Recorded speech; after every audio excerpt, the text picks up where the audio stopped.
अवांजी समातुन ताईं radio voice of Sindh London.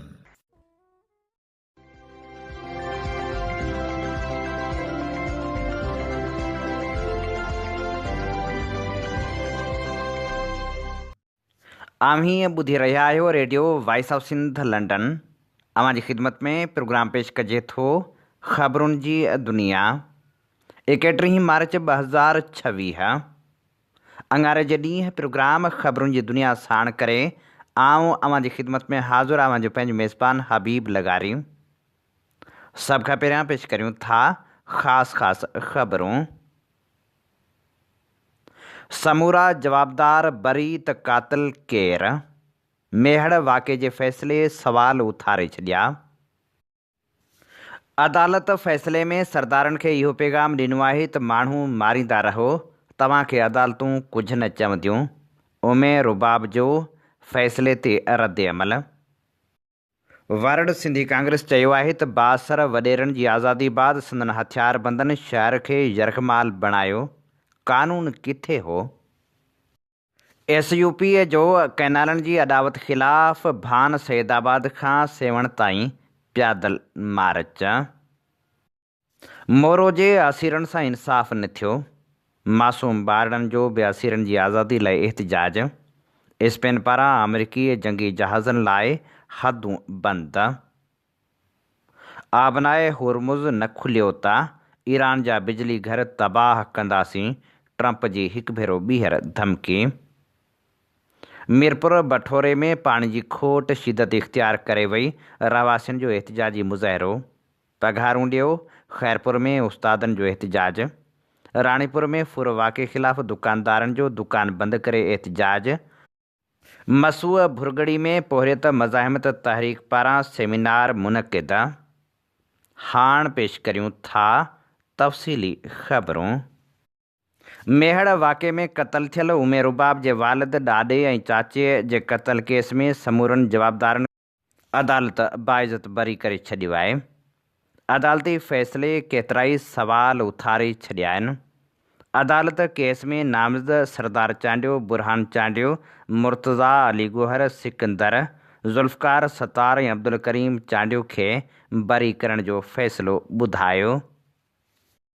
फ़ैसिले बाद जिते जवाबदार धुर जे हिमायती माण्हुनि सरियाम हथियारनि जी निमाइश कई ऐं फायरिंग कई, उते फ़ैसिले केतिराई सवाल पिणु उथारे छॾिया आहिनि। अदालत पारां जॾहिं समूरनि जवाबदारनि खे बरी कयो वियो आहे, तॾहिं सवाल इहो बि साम्हूं आयो आहे त पोइ आख़िर क़ातिल केरु आहिनि? अदालती फ़ैसिले बाद रद्द अमल ॾींदे उमेर रुबाब चांडियो चयो त जेकॾहिं अदालत 3 ॼणनि जे क़त्ल में नामज़द 8 जवाबदारनि खे बरी करे छॾियो आहे त पोइ रियासत खे इहो ॿुधाइणु घुरिजे त उहे क़त्ल आख़िर कंहिं कया हुआ। मीडिया सां ॻाल्हाईंदे हुन चयो त मुंहिंजे घर मां निकितल 3 जनाज़ा को वहम या ख़्वाब न हुआ, पर हिकु हक़ीक़त हुई। हुन चयो त 8 सालनि जी जाखोड़ खां पोइ जेकॾहिं नतीजो जवाबदारनि जी आज़ादी निकितो आहे त पोइ इंसाफ़ जी दावा कंदड़ इदारा बेनक़ाब थी चुका आहिनि। उमेर रबाब वधीक चयो त रियासत मज़लूमनि खे बचाव ॾियण ऐं असल क़ातिलनि खे सज़ा ॾियारण में नाकाम रही आहे, पर हूअ पंहिंजे घर भातियुनि जे खून जो हिसाब वठण ताईं ख़ामोश न रहंदी। उमेर रुबाब चांडियो इहो बि चयो त अदालत सरदारनि खे फ़ैसिले में इहो पैगाम ॾिनो आहे त माण्हू मारींदा रहो, तव्हांखे अदालतूं कुझु न चवंदियूं। मीडिया सां ॻाल्हाईंदे उमेर रुबाब चांडियो वधीक चयो त तारीफ़े रब्बिल आलमीन के लिए, दुरूद सलाम अंबिया और मासूमीन के लिए, मेरी जदोजहद धरती के मजलूमीन के लिए। मैं सिंध और पाकिस्तान की बेटी उमेर रुबाब। सरदार तेरी दस्तार पे लानत। आज मेरे वालिद साहब, दादा और चचा जान के कातिल 8 मुजरिम, 8 को अदालत की जानिब से बाइज़्ज़त बरी कर दिया गया। मैं समझती हूँ इस फैसले से ये साबित हो चुका कि अदालतें शायद ये पैगाम दे रही हैं सरदारों और वडेरों को कि आपके पास लाइसेंस है, आप जाएं, जिसको कत्ल करना चाहें, जिस तरह करना चाहें, ये अदालतें आपसे नहीं पूछेंगी, कुछ भी नहीं करेंगी। मगर मेरे हौसले अब भी बुलंद हैं। सरदारों की हसरत है, मुझे डराता हुआ जो है देखना चाहते हैं, रोता हुआ देखना चाहते हैं, मगर ये हसरत वो कब्र तक लेके जाएंगे। मेरे हौसले बुलंद हैं। मैं हुसैनी हूँ और हमें पता है कि ये निज़ाम, ये रियासती अदालत की तरफ से जो फैसला आया है, मैं इसको फैसले को चैलेंज करूंगी। मैं हाई कोर्ट जाऊंगी, इंशाल्लाह इंसाफ मेरा हक है वो मैं लेके रहूंगी। दूसरी बात, सरदारों की जानिब से ये एक जिद वाला फैसला, कई दिनों से ये इन्फॉर्मेशन मेरे पास आ रही थी कि सरदार चाहे जो जिद कर रहा है कि ये फैसला जो है हम लेके रहेंगे और सबको आज़ाद करवाएंगे। तो सवाल यहाँ पे पैदा होता है कि 3 कत्ल हुए हैं और उसमें एक भी मुजरिम को सजा नहीं लगी। तो आप सब खुद समझे, शऊरमंद लोग खुद समझे कि ये किस तरह का फैसला है, कहाँ से आया हुआ फैसला है।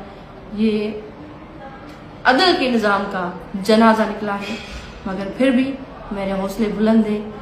उस दौर की करबला में भी काजी शुरैह, जिसको सुप्रीम कोर्ट की जगह पे माना जाता था, उसने भी ये फैसला किया था कि माज़ला हुसैन वाजिबुल कत्ल है, मगर आज भी हुसैन जिंदा है, यजीद का नामो निशान मिट चुका है। इंशाल्लाह हम सुरखरू होंगे। तहरीक इंसाफ़ जे अॻवान हलीम आदिल शेख चयो आहे त हिकु धीअ इंसाफ़ लाइ पुकारींदी रही पर हीउ निज़ाम ख़ामोश रहियो। छा कानून रुॻो कमज़ोर लाइ आहे? पहिरियां ॾाॾो चाचो पीउ जो क़त्लु थियो, अॼु इंसाफ़ जो क़त्लु थी वियो आहे। हुन वधीक चयो त अॼु सिंध जा माण्हू उमे रुबाब चांडियो सां गॾु बीठल आहिनि। जवाबदारनि जे बरी थियण ते बासर धुर जे माण्हुनि पारां सरेआम हथियारनि जी निमाइश ऐं फायरिंग करण ऐं उन्हनि ख़िलाफ़ पुलिस पारां का बि कार्रवाई न करण वारी सूरतहाल ते रद्द अमल ॾींदे वरड सिंधी कांग्रेस जे अॻवाननि चयो आहे त सिंध में बुनियादी हक़नि खे हड़प करण वारो सिलसिलो हाणे हिकु ख़तरनाक हद ताईं पहुची चुको आहे। जेतोणीकि उहो अमल नओं नाहे पर ताज़े ॾाढ खे नज़रअंदाज़ करणु हाणे मुमकिन नाहे रहियो। सिर्फ़ कुझु हफ़्ता अॻु रियासत क़ौमपरस्त अॻवाननि खे गिरफ़्तार कयो ऐं कराची में साईं GM साहिब जी सालगिरह तक़रीबनि खे रोकण लाइ कंटेनर लॻाए रस्ता बंदि कया विया। काल्ह त हद थी वई। पुलिस कराची प्रेस क्लब जो घेरो करे सिंधी क़ौमी अॻवाननि खे सिर्फ़ु इन करे गिरफ़्तार करे वरितो त जीअं खेनि प्रेस कॉन्फ्रेंस करण खां रोके सघिजे। रियासत क़ौमी बयानीअ खां एतिरो त ख़ौफ़ज़दा आहे जो प्रेस कॉन्फ्रेंस करण खे बि ॾोह थी सम्झे, पर ॿिए तरफ़ दादू में सूरतहाल उनजे बिल्कुलु उबतड़ आहे। बासर वॾेरनि जी आज़ादी खां पोइ संदन हथियारबंदनि खे सॼे शहर खे यरगबाल बणाइण जी खुलियल मोकल ॾिनी वई, जिन सरेआम हवाई फायरिंग करे अवाम में दहशत पखेड़ी। हीअ बाख्याई हाणे बिल्कुलु चिटी थी चुकी आहे। पुरअमन सियासी मेड़ाकनि जो जवाबु गिरफ़्तारियुनि सां ॾिनो वञे थो, जॾहिं त वॾेरनि जी कानून जी भंजकड़ी ते रियासत ख़ामोश तमाशाई बणियलु आहे। असांखे रियासत जे हिन ॿिटे मयार खे सम्झणो पवंदो ऐं हिन नाइंसाफ़ी ख़िलाफ़ु गॾिजी आवाज़ उथारणो पवंदो। नामियारे वकील सतार सरकी चयो आहे त 8 साल कुझु महीना केस हलण खां पोइ अदालत सॻोरी सभिनी मुलज़िमनि खे बाइज़त बरी करे इहो पैगाम ॾिनो आहे त ताक़तवर धुरियुनि लाइ कानून हिकिड़ो आहे, आम माण्हुनि ग़रीबनि लाइ कानून ॿियो आहे। 30 तारीख़ जुडिशरी जी तारीख़ जो कारो ॾींहुं आहे, जॾहिं हिकु जज जवाबदारनि ऐं महकूमनि खे इंसाफ़ ॾियण बजाए टेक्निकल बुनियाद ते असल मुलज़िमनि खे आज़ादु करे इंसाफ़ ते राताओ हयो आहे। Chief justice high court of Sindh ऐं सुप्रीम कोर्ट ऑफ पाकिस्तान खे सिंध जो अवाम मोतबाना गुज़ारिश करे थो त एडिशनल सेशन जज हसन अली कलवर जे ख़िलाफ़ु कमीशन जोड़ी वञे। जेसिताईं कमीशन फ़ैसिलो ॾिए उन वक़्त ताईं नौकरी तां फ़ारिग़ कयो वञे। एडवोकेट ख़लील शाह चयो आहे त फ़ैसिले सां अवाम मायूस थियो आहे। उमे रुबाब जी बहादुरी खे सलाम पेश कयूं था। 3 माण्हुनि जो को क़ातिल त हूंदो जेको ज़ाहिर थियणु घुरिजे। जेके माण्हू मारिजी विया आहिनि को त क़ातिल हूंदो उन्हनि जो, मतिलबु इन लेवल ते तव्हां हलिया वञो त चलो हिकिड़े पासे सरदारनि खे अगरि बचाइण जी बि कोशिशि कई वई आहे त उन खां अलावा ॿिया जेके बि मुलज़िम हुया उहे बि सभु बाइज़त बरी थी विया आहिनि। ऐं इहो सम्झां थो त मूंखे मायूसी थी आहे ऐं सिंध हिन मामले में जेको सिंध जो शऊर आहे उहो इलाही ॾुखारो आहे। पर गॾोगॾु आउं इहो ज़रूरु चवणु चाहींदुमि बहस हिकिड़ो पॉलिटिकल एक्टिविस्ट त अदी असांजी उमेर बि वॾी वेढ़ कई आहे त हिन सॼे सफ़र में यादि रखण जी ॻाल्हि इहा हूंदी आहे त हिकिड़ी सिंध जी न्याणी जेका केतिरनि सालनि ताईं मूंखे यादि आहे, हीअ अॻियां हिते ई रोड आहे जंहिंजे अॻियां दी आई हुई, पोइ चीफ जस्टिस जो सो मोटो नोटिस वरितो, न त केस ई कोन पियो हले। त हुनजी बहादुरी खे सलाम आहे ऐं आउं सिंध खे इहो न्यापो ॾियणु चाहींदुसि त पाण खे इन मामलनि में मायूस नाहे थियणो, छो त हारण ऐं खटणु हिकिड़ी अलॻि शइ आहे, जद्दोजहद हिकिड़ी वॾी शइ आहे। जंहिं तरीक़े सां ही विड़ी आहे उहो बि तमामु ज़बरदस्त हिकिड़ो मिसाल आहे। पर मां सम्झां थो त हिन फ़ैसिले खे मूंखे मायूसी आहे। जेको असांजो वकील भाउ आहे, ज़ाहिरी ॻाल्हि आहे ॿिया वकील दोस्त आहिनि, उनजे ख़िलाफ़ ज़रूरु उहो अपील लाइ वेंदा, अपील लाइ रुजू कंदा, मथां हायर कोर्ट्स आहिनि उन तरफ़ वेंदा उन मामले ते। अमेरिका ऐं इसराइल जी ईरान सां जंग जारी आहे। ॻाल्हियुनि बावजूदि हमला कया पिया वञनि, जॾहिं त हिकु भेरो ॿीहर अमेरिकी सदर ट्रंप धमकी ॾींदे चयो आहे त जेकॾहिं आबनाए हुरमुज़ न खोलियो वियो त असां तेल जा खूह ऐं ईरान जा बिजली घर मुकमल तौर ते तबाह करे छॾींदासीं। जॾहिं त ॿिए पासे स्पेन पारां अमेरिका लाइ पंहिंजूं फ़िज़ाई हदूं बंदि कयूं वियूं आहिनि। स्पेन जी हुकूमत चयो आहे त असां ईरान ते हमलनि में शामिल अमेरिकी जहाज़नि लाइ पंहिंजूं हवाई हदूं बंदि करे छॾियूं आहिनि। बचाव वारे वज़ीर पंहिंजे बयान में चयो आहे त हुकूमत जंग बाबति कंहिं बि कार्रवाई लाइ फ़ौजी अॾनि जे इस्तेमाल जी इजाज़त न ॾींदी, न वरी पंहिंजूं हवाई हदूं इस्तेमालु करणु ॾींदी। फ़ौजी अॾनि जे इस्तेमाल ते पाबंदीअ जो ऐलान मार्च जी शुरूआति में ई कयो वियो हो, जंहिं ते अमेरिकी सदर डोनाल्ड ट्रंप शदीद रद्दअमल ॾींदे स्पेन जे ख़िलाफ़ तिजारती क़दम खणण जी धमकी पिणु ॾिनी हुई। स्पेन जे वज़ीर अज़म अमेरिका ऐं इसराइल जे ईरान ते हमले खे गैर ज़िम्मेवाराणो ऐं गैर क़ानूनी क़दम करार ॾिनो हो। गॾियल अरब अमारात पारां 24 कलाकनि दौरान 40 जे लॻभॻि मिज़ाइल ऐं ड्रोन हमला रोकण जी दावा कई आहे। ईरान चयो आहे त जंग ख़तमु करण जे लाइ अमेरिकी मुतालबा हद खां वधीक ऐं नामुनासिब आहिनि। ईरान जे परॾेही तर्जुमान पंहिंजे बयान में चयो आहे त अमेरिका सां सिधी सही ॻाल्हि ॿोल नाहे थी, जॾहिं त सालसनि वसीले पैगाम मिलिया आहिनि। हुन जो चवणु हो त पाकिस्तान में जेके मुलाक़ातूं थी रहियूं आहिनि उहे अहिड़े फ्रेम वर्क तहत थी रहियूं आहिनि जेको उन्हनि पाण ठाहियो आहे। ईरान उन्हनि में शामिलु नाहे थियो। अमेरिकी सदर ट्रंप दावा कई आहे त ईरान में फ़ौजी कार्रवायूं ख़तमु करण जे लाइ अमेरिका हिकु नई हुकूमत सां ॻाल्हियूं करे रहियो आहे। हुरमुज़ जी बंदिश सबबि आलमी मार्केट में तेल जी फ़राहमी में वॾी खोट पैदा थी आहे। क़ीमतूं $200 फ़ी बैरल ताईं पहुचण जो ख़दशो वधी वियो आहे। जॾहिं त ट्रंप पारां ईरान ख़िलाफ़ फ़ौजी ऑपरेशन बाबति पिणु गौर वीचार कयो पियो वञे। सदर ट्रंप चयो आहे त अमेरिका ईरान में हिकु नई ऐं वधीक मुनज़्ज़म संजीदा ॻाल्हियूं करे रहियो आहे त जीअं अमेरिकी फ़ौजी कार्रवाई जो ख़ात्मो आणे सघिजे। अहम अॻभराई बि थी आहे। जल्द मुआइदो न थियो त सामूंडी लंघ न खोलियो वियो त असां ईरान में पंहिंजी मौजूदगी ख़तमु कंदे उनजी समूरी बिजली पैदा कंदड़ प्लांटनि, तेल जे खूहनि ऐं ख़ारग ॿेट खे मुकमल तौर ते तबाह करे छॾींदासीं। पाकिस्तानी हुकूमत पारां सूबाई हुकूमतनि जी मुखालफ़त सबबि मुल्क में स्मार्ट लॉकडाउन न लॻाइण जो फ़ैसिलो करे वरितो आहे। मोरे में ज़ुल्म, जबर, बरबरीत ऐं ॾाढ जो शिकार थियल मोरोसाने जे बेगुनाह क़ैद कयल 60 नौजवाननि, हारियुनि, पोरितनि, मज़दूरनि ऐं पुलिस एहलकारनि, उस्तादनि, शागिर्दनि ऐं दुकानदारनि जी आज़ादी लाइ मुसलसिल एहतजाज जारी आहे। क़ैदियुनि जा मासूम ॿारड़ा पिणु एहतजाज करे रहिया आहिनि। काल्ह बि मोरो प्रेस क्लब अॻियां एहतजाजी मुज़ाहिरो करे धरणो हंयो वियो। उन मौक़े ते मोहसिन अली रुस्तमाणी, इसरार अहमद भट्टी, नसीर अहमद खोखर, अली दोस्त रिंद, नवाज़ अली कल्होड़े, तवक्कल जोए, फरहाना लगारी ऐं ॿिनि चयो त 10 महीननि खां बेगुनाह क़ैद कयल क़ैदियुनि खे अदालत में पेश नथो कयो वञे, केस नथो हलायो वञे, ज़मानतूं बि नथियूं ॾिनियूं वञनि।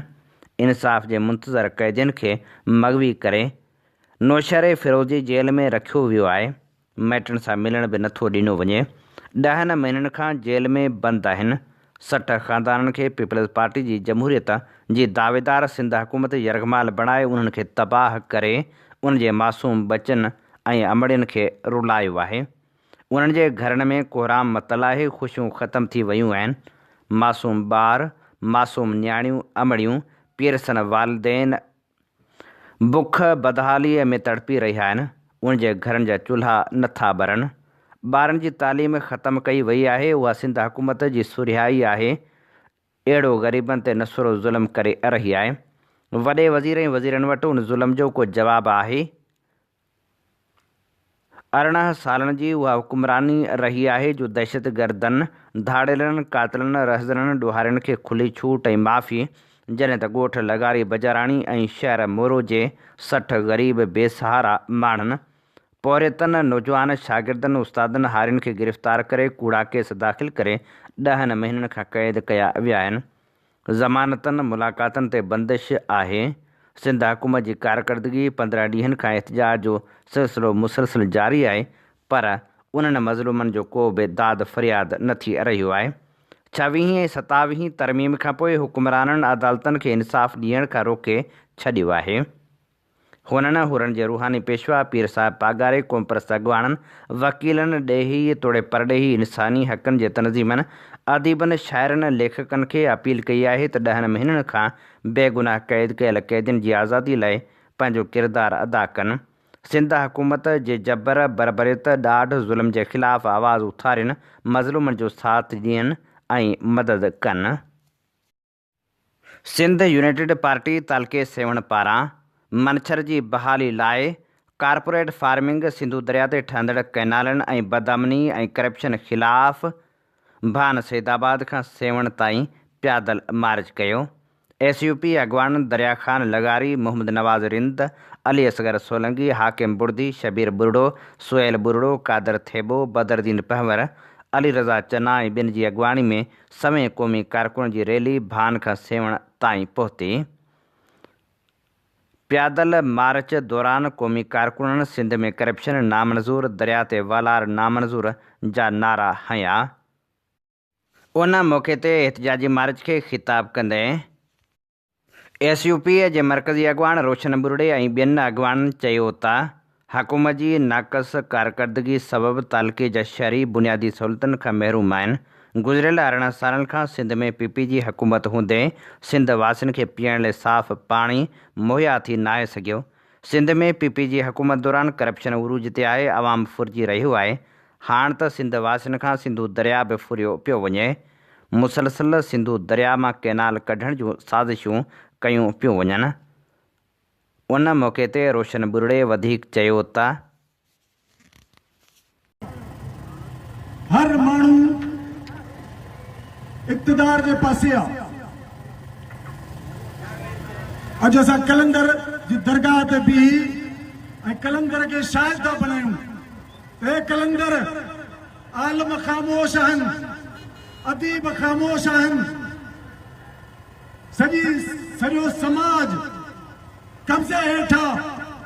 उते ग़रीब कारकुन, क़ौमी कारकुन पहिरें पंध हिननि ज़ालिम हुकुमराननि यज़ीद जे पैरोकारनि खे ललकारे सिंध जे लाइ हिकु उमेद जो ॾीओ ॿारे रहिया आहिनि। जॾहिं सॼी सिंध में मायूसी आहे, सॼी सिंध सम्झे थी त ही 17 साल ज़रदारी मुराद अली शाह इक़्तिदार में रहिया आहिनि ऐं हिननि खे को बि चैलेंज कोन्हे। अॼु उन ग़रीबनि जी ललकार उन्हनि खे ॿुधाइण थी चाहे त ज़ालिमो, ए जाबरो, तव्हां सिंध खे तबाह कयो आहे। असां घुरऊं छा था? रियासत जी ज़िम्मेवारी हूंदी आहे अमुन करणु, रोज़गार ॾियणु, तालीम ॾियणु। असां ख़ुशहाल वतन जा माण्हू आहियूं, पर करप्ट ऐं क्रिमिनल हुकुमराननि जेको कुदरत जो ज़ख़ीरो ही मंशूर आहे, जेका हज़ारे सालनि खां वठी सिंध जे लखे माण्हुनि जे रोज़गार जो ज़रियो आहे, उनखे ज़हरीलो बनाए छॾियो आहे। 30 साल गुज़री विया आहिनि। 4 करोड़ रुपए जी लागत सां RBOD MNV ड्रेन उन ते 94 करोड़ रुपया ख़र्च थी सघिया आहिनि। ही नाअहल मुराद अली शाह हिकु मच्छर नथो बहाल कराए सघे। सॼे तालके सॼी सिंध में बदअमनी। कल्ह तव्हां ॾिठो त टंडे शाहबाज़ी में मेन हाईवे ते मोटरसाइकिलूं त रोज़ फिरण जो ॾिसो पिया त को माण्हू सिज लथे खां पोइ इज़त वारो माण्हू पंहिंजे ॻोठ नथो वञी सघे। पर हाणे तव्हांजा मेन अहम शहर महफ़ूज़ कोन्हनि। उतां तव्हांजूं वॾियूं गाॾियूं रोके, कारूं रोके, उतां फुरूं पियूं थियनि। कहिड़ी तव्हांजी हुकुमरानी आहे? इन ते मां सम्झां थो त जेके माण्हू ख़ामोश आहिनि उहे सभु बोतार, छोटकू वॾेरा, रुश्वतखोरी, कामोरा उहे सभु हिसो पती वठनि था। पर असां पंहिंजे नौजवाननि जे जियापे जी जंग विड़ूं था। तव्हां नौजवानो छा तव्हां ज़िल्लत ऐं रुसवाई में तबाह थियण था चाहियो या बचण था चाहियो? ही सिंध यूनाइटेड पार्टी, ही ज़ैन शाह नूह नबी जो बेड़ो आहे। इन में चढ़ंदो त परी तरी पार पवंदो। पर जेकॾहिं ज़ालिमनि सां गॾु बीहंदो त जीअं तव्हांजे बुज़ुर्गनि खे हिननि ॿोड़ियो आहे, तबाह कयो आहे, कि तव्हांखे बि बुख, बीमारी फताली ॾींदा। अॼु तव्हां हालत ॾिठी आहे त 26 तरमीम खां पोइ इंसाफ़ जा दरवाज़ा बंदि आहिनि। अदालतुनि में इंसाफ़ कोन्हे। अॼु दादू जी अदालत में तव्हां ॾिठो आहे त मासूम न्याणी पंहिंजे वारसनि खे इंसाफ़ ॾियण लाइ रोए थी, रड़ियूं थी करे, उन अखियुनि में ॻोड़ा आहिनि। ऐं ॿिए तरफ़ हे सभु सरदार, बोतार, उन्हनि जा बंदूकबाज़ फर्स्ट हलाए ख़ुशियूं था मल्हाइनि, टैक था ॾियनि। और सम्झा थो त सिंध जे लखे किरोड़े मज़लूम माण्हुनि जे मथां इहा चथर आहे। असां सम्झूं था त असांजी तौहीन आहे, या मिसकीन माण्हुनि जी तौहीन आहे, या मज़लूमनि जी तौहीन आहे। इंसाफ़ खे क़त्ल कयो आहे। काॾे वियो तव्हांजो 144 कलम जेको तव्हां 3 ॾींहंनि खां मुसलसिल चयो पिए त सभई अहलकार मौजूदु हूंदा। तव्हां अदालतुनि खे कैंकरो कोर्ट्स बनाए मज़लूमनि खां इंसाफ़ खसियो था, कातिलनि खे पनाह ॾियो था। ही कहिड़ो नाइंसाफ़ी आहे? हज़रत अली अलैहिस्सलाम जो कौल आहे त जॾहिं ज़ुल्म जो निज़ाम हुजे तो त ईमान वारनि जे मथां लाज़िम आहे तो जिदोजहद कनि। पोरियत मज़ाहिमत तारीख़ पारां मसूब भुरगड़ी भरिसां ईरान जंग खां पोइ नफ़सियाती असर जे उनवान हेठि सेमिनार मुनक़िद कयो वियो, जंहिंमें महिमान ख़ासि तौरु पोरियत मज़ाहिमत तहरीक जे मरकज़ी अॻवान कामरेड निसार लगारी शिरकत कई। उन मौक़े ते ख़िताब कंदे कामरेड निसार लगारी चयो त दुनिया में थींदड़ जंगियूं इंसान जे दिमाग़ जो सकून बर्बाद करे छॾींदियूं आहिनि, जंहिंजे करे केतिरा ई नौजवान नफ़सियाती मरीज़ बणिजी वेंदा आहिनि। ईरान ऐं इसराइल जंग पाकिस्तान ऐं उन्हनि जे पाड़ेसरी मुल्कनि ते तमामु घणो असरु कयो आहे, जंहिंजे करे तेल जे क़ीमतनि में तमामु घणी वाध थी आहे। हुकूमत जंहिं ते ज़ाब्तो आणण में मुकमिल तौरु नाकाम थी चुकी आहे। जंग जे करे हर रोज़ इलाइक़ाई सतह ते इहो बहस पियो हले त अञा अलाए केतिरे वक़्त ताईं जंग हले ऐं छा थिए। इहो सोचे माण्हू ज़हनी अज़ियत में मुब्तला थी रहिया आहिनि। सेमिनार में प्रोफेसर सजाद लगारी, नवाज़ निज़ामाणी ऐं केतिरनि ई औरत कारकुननि शिरकत कई। कम्युनिस्ट पार्टी ऑफ पाकिस्तान जे अॻवान इमदाद काज़ी पंहिंजे बयान में चयो आहे त जंग खे ख़तमु करण बदिरां उनखे डिघो ऐं वसी करण सां वधीक तबाही, बर्बादी ऐं इंसानी अलमे खां सवाइ कुझु हासिल न थींदो। शहरी आबादियुनि, स्कूलनि, यूनिवर्सिटियुनि ऐं इस्पतालनि ते हमला करण इंतिहाई क़ाबिल नफ़रत ऐं शैतानी अमल आहे। ईरान ते अमेरिका ऐं इसराइल जे हमलनि खे मज़हबी या मसलकी रंग ॾियण वारा ॼाणी वाणी या अणॼाणाई में ज़ुल्म ऐं मज़लूम सच ऐं कूड़ जे विच में हलंदड़ जदोजहद खे ग़लति रुख ॾेई रहिया आहिनि। जंग ख़िलाफ़ आलमी सतह ते वधंदड़ मुखालफ़त खे कमज़ोर करे रहिया आहिनि। हुन चयो त डोनाल्ड ट्रंप जहिड़ो कूड़ो ऐं मकार अॻवान हिकु तरफ़ ईरान ते मढ़ियल जंग ख़तमु करण जो तासिर ॾेई रहियो आहे, जॾहिं त ॿिए पासे वधीक फ़ौजी दस्तनि ऐं जंगी जहाज़नि खे जंगी इलाइक़े में मोकिलण जा ऐलान करे रहियो आहे। इमदाद काज़ी मूजिबि जंग जारी रखणु नई ख़िते जे कंहिं बि मुल्क जी अवाम जे मुफ़ाद में आहे, न ई ॿियनि मुल्कनि खे जंग में शामिलु करण सां कंहिंखे फ़ाइदो हासिलु थींदो। हुन ज़ोर ॾिनो त ईरान समेत ख़लीजी ऐं विच ओभर जे मुल्कनि जे हुक्मरान खे संजीदगी सां जंग बंदि करणु, ख़िते में मौजूदु गैर मुल्की फ़ौजी अॾा ख़तमु करणु ऐं मुस्तक़िल अमन क़ाइमु करण जे लाइ क़दम खणणु घुरिजनि। इमदाद काज़ी जंग बंदी ऐं अमन लाइ यूरोपी मुल्कनि, गॾियल क़ौमनि ऐं इसराइल में थींदड़ वॾनि मुज़ाहिरनि खे भलीकार कंदे चयो त पाकिस्तान में अहिड़नि पुरअमन एहतिजाजनि खे बर्दाश्त न करणु हैरान कंदड़ आहे। हुन सवाल कयो त जंग ख़तमु करण ऐं खून रेज़ी रोकण जा मुतालबा करण ते एतिराज़ जो कहिड़ो जवाज़ आहे। हुन चयो त अमन क़ाइमु करणु पाड़ेसरी मुल्कनि, जंग मुतासिर इलाइक़नि ऐं सॼी दुनिया जे अवाम जी बुनियादी ज़रूरत आहे। तंहिं करे जंग ख़िलाफ़ आलमी सरगर्मियुनि में हिसो वठण लाइ अवाम खे मौक़ो फ़राहम कयो वञे। राणीपुर में मोबाइल फ़ोन जे दुकान तां लखें रुपयनि जी फुर ख़िलाफ़ दुकानदारनि कारोबार बंदि करे एहतिजाजी मुज़ाहिरो करे धरणो हयो। वाक़े ख़िलाफ़ मोबाइल मार्केट, शाही बाज़ार, बिरोही मार्केट जुज़वी तौर बंदि रही। एहतिजाजी रैली कढी मुज़ाहिरो कयो वियो। उन मौक़े ते मुज़ाहिरीन ॿुधायो त इहा पहिरीं वारदात नाहे, पर काफ़ी सारियूं अहिड़ियूं वारदातूं थी चुकियूं आहिनि। पुलिस को बि किरदारु अदा करे नाहे सघी।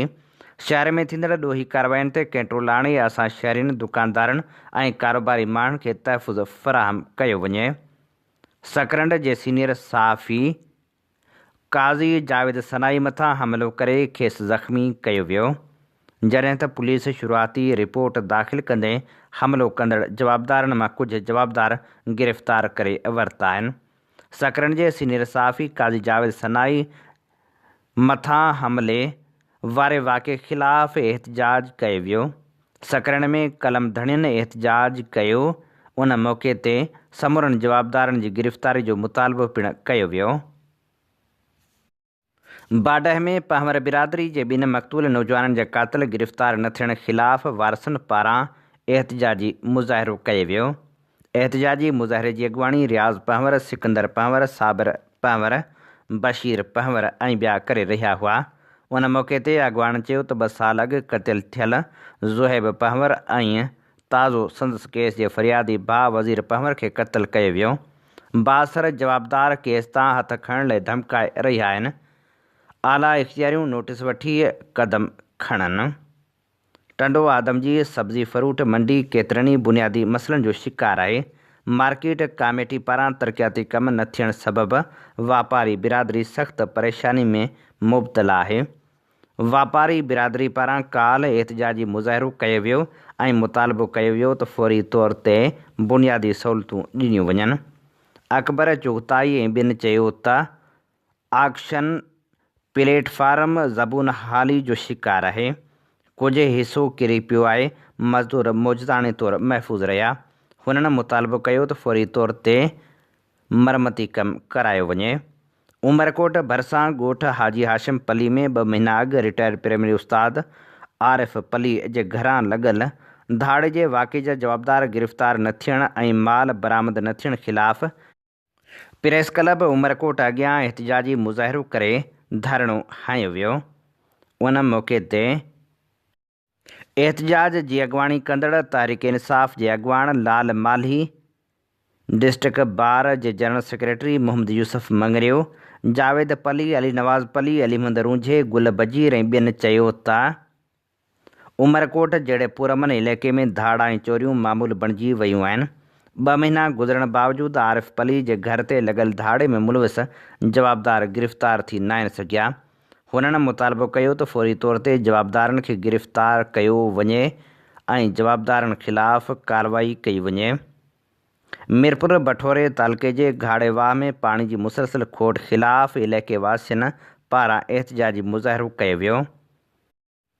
ॾेथा लाशारी मगसी बिरादरी जे ॻोठाणनि एहतिजाजी मुज़ाहिरो कयो। उन मौक़े ते मुज़ाहिरीन चयो त मुसलसल 11 महीननि खां घाड़ेवाह जो पाणी बंदि पियल आहे। पाणी जी खोट जे करे ज़मीनूं गैराबाद थी रहियूं आहिनि। चौपायो माल मरण लॻो आहे। हुननि मुतालबो कयो त फ़ौरी तौर ते घाड़ेवाह में पाणी ॾेई असांखे परेशानियुनि खां बचायो वञे। STR तहत भर्ती थींदड़ PST उस्तादनि तरफ़ां गुज़िरियल 9 महीननि खां पघारूं न मिलण ख़िलाफ़ DO ऑफिस ख़ैरपुर अॻियां एहतिजाजी मुज़ाहिरो कयो वियो। मुज़ाहिरे जी अॻुवाणी अली अहमद शर, बिलावल राजपर, सैयद हसन शाह, जावेद मेमन, नसरुल्लाह मलाह ऐं ॿिया करे रहिया हुआ। उन मौक़े ते मुज़ाहिरीन चयो त 9 महीना गुज़री चुका आहिनि पर पघारूं न आहिनि मिलियूं, जंहिंजे करे गुज़र सफ़र ॾुखियो थी वियो आहे। हुननि मुतालबो कयो त फ़ौरी तौर ते असांखे पघारूं ॾेई परेशानियुनि खां बचायो वञे। हैदराबाद जे तारीख़ी इलाइक़े वाणकी वसी में क़ाइमु हेल्थ यूनिट में डॉक्टरनि ऐं दवाउनि जी खोड़ जे करे इलाइक़े वासी मुश्किलातुनि खे मुंहुं ॾेई रहिया आहिनि, जॾहिं त मरीज़नि खे इलाज लाइ हैदराबाद पंधु करणो पवे थो। वाणकी वसी तालके हैदराबाद जो अहम तारीख़ी माॻु आहे। साॻी रीति यूनियन काउंसिल हेडक्वार्टर पिणु आहे। वाणकी वसी हेल्थ सेंटर जी OPD 300 खां वधीक हुजण बावजूदि को डॉक्टर मुसलसल नथो वेहे। इलाइक़े वासियुनि मूजिबि 20,000 जी आबादी रखंदड़ हिन इलाइक़े सां ज़ुल्म इहो आहे जो हिन अस्पताल में वेम घर बि क़ाइमु थी न आहे सघियो। इलाइक़े वासियुनि पारां चूंडियल नुमाइंदनि खे शिकायतूं कयूं वियूं पर उन्हनि बि को तहरुक नाहे वरितो। इलाइक़े वासियुनि मुतालबो कयो आहे त फ़ौरी तौर ते हेल्थ सेंटर में डॉक्टर मुक़ररु कया वञनि। उन सां गॾोगॾु जेके अमलदार मुक़ररु थियल आहिनि उन्हनि जी हाज़िरी यकीनी बणाई वञे, दवाउनि जी खोट ख़तमु कई वञे त जीअं इलाइक़े वासियुनि खे इलाज जूं सहूलियतूं मिली सघनि।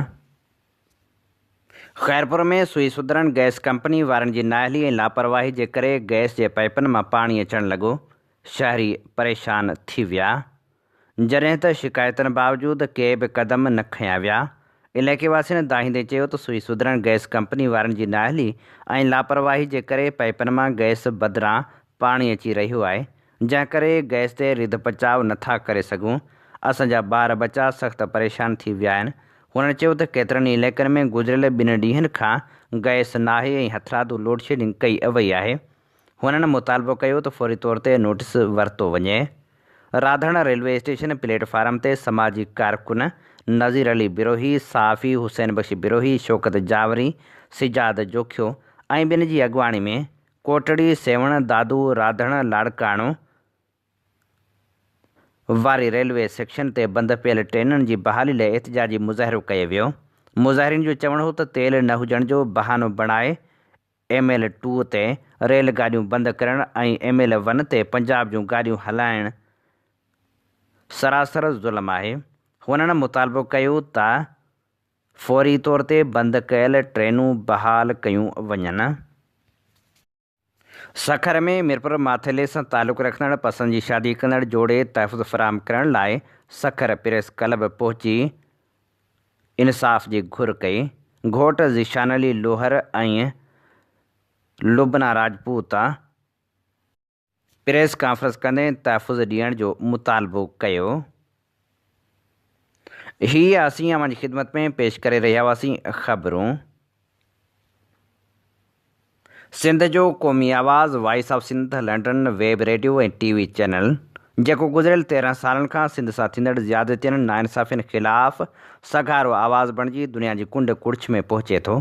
सिंध तोड़े दुनिया जे मुल्कनि में सिंधियुनि सां थींदड़ ज़ुल्म ऐं जबर ख़िलाफ़ उथंदड़ आवाज़ खे बेबाकी सां नशर करे थो।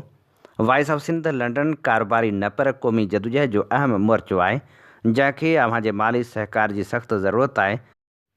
उन आवाज़ खे घर घर ऐं शहर शहर पहुचाइण लाइ पंहिंजो क़ौमी फ़र्ज़ु अदा कयो। चैनल जे लिंक खे लाइक ऐं सब्सक्राइब ज़रूरु कयो। बैनर ते ॾिनल फ़ोन नंबर या ईमेल वसीले असां सां राबितो करे सघो था। इन ते ई प्रोग्राम जो वक़्तु पुॼाणी ते पहुचे थो। पंहिंजे मेज़बान हबीब लगारी खे ॾींदा इजाज़त। जॾहिं पेर तेॾहिं ख़ैर। अवां जी समातुनि ताईं radio voice of Sindh London